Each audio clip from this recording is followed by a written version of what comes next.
Hello, world history students. This is Mrs. Politsky, and I have your notes for Chapter 25, Section 3, British Rule in India. So, we're going to talk a little bit about some terms that we may have talked about in passing. We're going to talk about colonialism and nationalism, kind of how they're the same but yet different at the same time. Anytime we talk about colonialism, maybe sometimes you might have heard it like being said like imperialism. It is the practice of gaining land and establishing colonies. Many of our European powers were kind of in a race during the really the 19th century, 18th, 19th century, to establish colonies throughout the world. And there was kind of a saying when we think about the British that the sun never sets on the British Empire. And part of that was the fact that they had colonies basically throughout the world. You could look as far as like China and certainly India and Africa, but yet if you look into the Americas, there was also land claims as well. Nationalism is this idea of a pride in one's country or people or even ethnic groups or nationalities. Nationalism sometimes kind of is referred to as patriotism.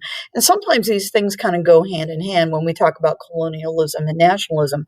The British people certainly had a great pride of feeling like they were spreading their culture to others and establishing colonies there were, and maybe their point of view, going to help others. But yet, when you think about pride in one's people or ethnic group or nationality, it could also mean people who are native born people who are proud of who they are. And sometimes these two concepts really come in conflict with one another. And India is one of these places that you're going to see that really early on and really throughout the course of the 18th and 19th centuries into the 20th century. All right. So, what does that phrase, the sun never sets on the British Empire, means? It just basically means, as I mentioned a moment ago, that the British had colonies throughout the world. When we talk about another concept, there's a term called social Darwinist or social Darwinism.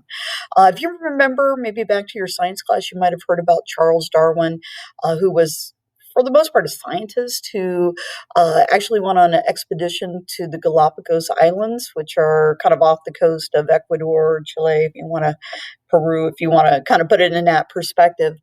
And while he was there, he studied some of the different plant life and animal life and such. And he kind of came up with this idea of the theory of evolution that if a species wants to continue to evolve, they've got to change. And for the most part, Darwin really wasn't necessarily a social scientist, but there were social scientists that kind of kind of hooked on to his concepts. And we get this concept of social Darwinism. Just so we know, this is not a concept that Darwin himself kind of coined. Other social scientists did, but it really came down to basically two ideas that white Europeans, in their mindset, were the fittest people in the world, meaning that the most cultured, the most refined. And thus, they're the ones who probably should be the ones setting the tone for politics and history and things of that nature. Western nations, that would include basically the United States, Canada, and pretty much all of Western Europe, were the nations that had the duty to spread the Western ideas or ideals and traditions to what they labeled as backwards people, meaning the people of Asia and Africa and people who were primitive people who were living, or indigenous people who were living in the Americas. Truth be it, the social Darwinism is a very controversial idea. And matter of fact, it's kind of outdated in this day and age. But for a long time, this is kind of the reason why people thought it was right to go in and change basically the traditions and cultures of others that they really didn't know much about. So forcing people to convert to certain religions or uh, basically taking away their leadership as far as like their politics, changing their education system, and so forth. And this is something that obviously today we've got some really mixed thoughts on. So, anyway, Three ways that imperial nations were able to gain land during this era of time. Sometimes they made treaties with the residents. You might think about that in maybe perspective to American history, the fact that our government was making a lot of treaties with the indigenous peoples or your Native Americans here. Sometimes those treaties were not necessarily respected, primarily by those who were in power. The other is to purchase land from other nations. So there were a few times when, let's say, one country, like let's say France, wasn't able to take care of their colonial claims. And so they put land up for sale, hence, like the Louisiana Purchase. Okay, that you might see land acquired that way. And then finally, you could conquer an area with force. And hence, this is a period of time in Europe that you're going to find a number of wars taking place. Literally, you could blink your eye and there was a war that happened. You could, open up the newspaper, there's a new war. And as a result of that, some of these territories that are in Africa, Asia, the Americas, were constantly in a state of dispute. So let's talk a little bit about South Asia here. European imperialism in Asia and Africa was made possible for a couple of reasons. One, the idea of the Industrial Revolution, which really kind of really got going kind of the latter part of the 18th century into the beginning of the 19th century. We had a lot of factories that were being established, and these factories were producing a lot of different goods, but yet they needed raw materials to keep them going. And hence, Europe, particularly Great Britain, was kind of short on some of these resources. So they needed to find colonial territories to take the resources from to fuel this growth that was happening within their industry. Okay. The other is that some of the great empires of Asia and North Africa had severe internal problems. In other words, there were political problems happening at the time that kind of happened, unfortunately, at a time when the British and Spanish and French were and the Dutch were really coming to power, and hence were able to take advantage of the situation. Number seven, the process of one people ruling or controlling another. This is kind of imperialism, has a lot in common with colonialism. Europeans did not try to control Africa and Asia earlier because they did lack the technology to compete with the empires. Once we start, kind of harnessing the power of gunpowder and making weapons that were going to be a little bit more accurate as far as using gunpowder, that is when we can start seeing European powers getting that upper hand as far as an advantage to take over others. In India, the British East India Company, which was kind of what I would call kind of a joint stock company. There were investors that invested money into this company with the whole idea that through their exploration and some of the territories that they were going to profit from some of the tradable goods that were going to come out of there. Anyway, this company played a role in British imperialism because it controlled the trade between Great Britain, India, and East Asia. And for a time, it ruled in India in Great Britain's name, kind of known as the British Raj. Anyway, the British East India Company made changes to India, which included establishing an educational system using English as the standard language. So even in India today, English is a language that a good portion of the population speaks, and hence makes it easy for companies even today to outsource work to India because of the fact that they have that shared language as a kind of a factor here. They also banned the practice of what is known as sati. This is actually, you got to think about religion a little bit. This is a practice that you would see within the Hindu faith. And it basically is this. You have a couple who are married. Let's say the husband dies. The tradition years ago among the Hindu women is when her husband died, that she herself would die as well. And so it was kind of a custom that she would sacrifice herself. In other words, commit suicide, but do so in a way that was kind of brutal, like setting herself on fire. This practice, I would imagine, probably disturbed the British, and hence that was one of the things that they banned. There was also the spreading of the Christian faith. And all of these kind of things certainly were a big change to the culture of India at that time. Not only that, but you had some other factors that you got to play with here. Um, Indian soldiers who fought in the British Army were known as sepoys. In 1857, there was something known as the Sepoy Mutiny. A mutiny is like when people kind of have an uprising, like an insurgency or such. And it had everything to do with how this new British gun was going to be lubricated. Uh, the idea that the British were like, let's just use something that is very common.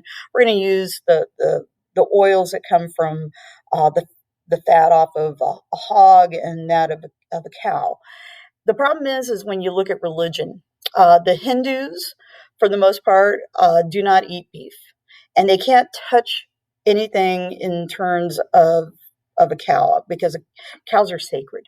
And to basically grease a gun with beef fat would be, sacrilege. You can do that. Okay, and so they had a problem with that. But there's also a number of Muslims that live in India, and pork is a forbidden fruit. I mean, they're not allowed to eat it, not allowed to touch it. And to ask a soldier who might be a Muslim to use the fats from pork to do this, to lubricate their gun, is also a problem. And so many of the soldiers were insulted because of this. And hence, you have a conflict between Hindus and Muslims in regards to how the British are treating them. And thus they rose up and they fought the British. In the end, to kind of down this mutiny, the British government, the British crown took control of India. And hence, now it's going to be a territory. All right, life under the British crown was really a life of segregation and very few opportunities for Indians to participate in government because the crown was going to appoint those people who were going to rule. So you had nationalism that was growing. You also had boycotts that were starting.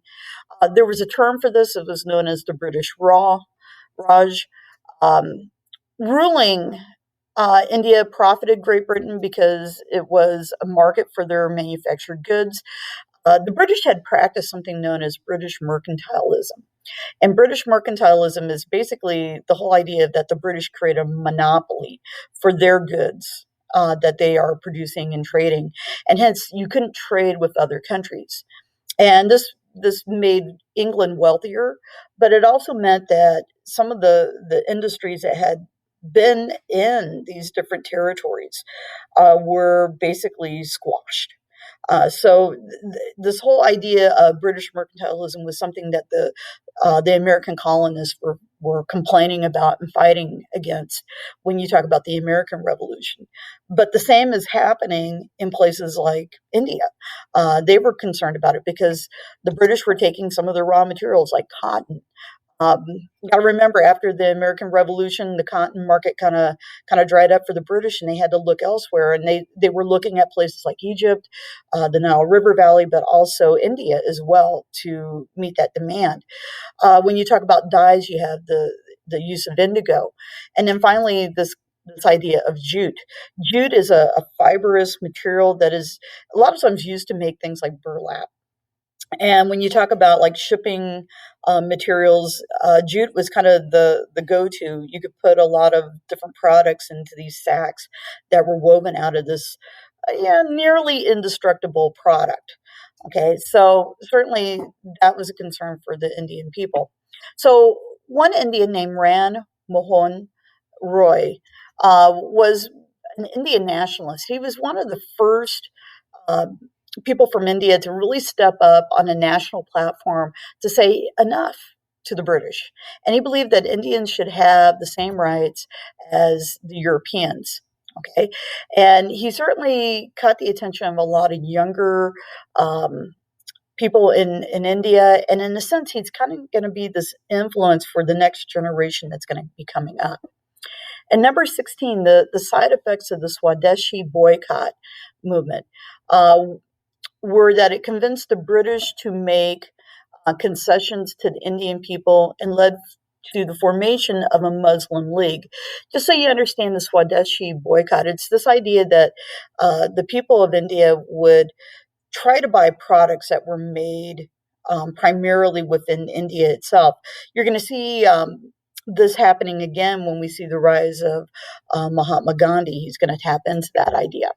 Anyway, and number 17, British rule of India was beneficial because it did help build railroads, roads, and also canals, but it also harmed India in that it devastated India's pre existing industries, and it kept Indians from participating, obviously, in their government. All right, some causes and effects of British rule in India. And some of these are good, some of these are bad, but one of the causes was that the British manufactured goods. Um, as a result, local industries in India were damaged as a result of that because they were supplying the raw materials, but they weren't like processing them. Those raw materials got shipped away to Great Britain where they were made in some of the different factories there. Another cause was cotton crops. Um, Food supplies went down because people were planting more cotton and not enough food. And at certain times, the people of India were kind of faced with like famines, and that was devastating to the population. Another cause, you had the creation of school systems. And yeah, children were trained to serve in government, but not necessarily lead the government. Yeah, they learned the language and they learned the ins and outs of maybe the British parliamentary system, but they didn't necessarily get the opportunity to learn about maybe the history of India from the past. And finally, the development of railroads, telegraph, telephone services. Um, it did improve transportation and communication. Uh, this benefits everyone, but it also benefits the people of India because at some point in time, this is going to allow them to help organize and to unite to fight the British. All right. Thank you very much.